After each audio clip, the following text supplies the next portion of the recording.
modern construct. Does that make sense? Mm-hmm. All right. Yeah, I think everything is about space, right? You can look at any question and look at it in a way it manifests in space. And so I think whether it's gentrification, right, which is it's not just a takeover of space, but it's the forcible movement of populations, which is something colonialism and capitalism have always done. They've also, colonialism and capitalism also systematically exclude people. They also contain people, whether it's on a plantation or in a prison or in a ghetto.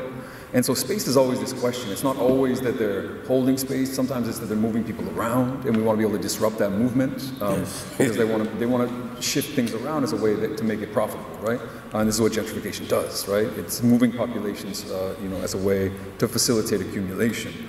And so I think we do always need to look at this in spatial terms, and we also need to pay attention to how that space is governed, which I think gets to your point in a lot of ways. I work on Venezuela a lot, and not only are people making territorial claims, but they're doing so in communal ways, right? They're saying we want to govern this space communally, right, radically, democratically, and they're doing so often in some spaces in ways that draw upon indigenous, forms of organizing, that draw on cumbes, which are sort of slave communal forms of organizing that had existed, regardless of this sort of long-term claims.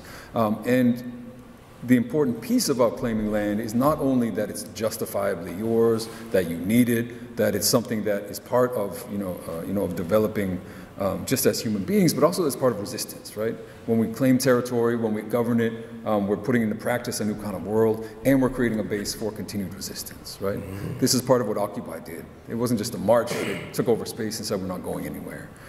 This is what, again, people in Mississippi are doing when they're taking over territory, governing it, and trying to create an example and a base of operations to continue to struggle. And I think, all of these things intersect with this question of space, land, how it's managed, how we can think about not only taking it back, but thinking about what it would look like to do that in a different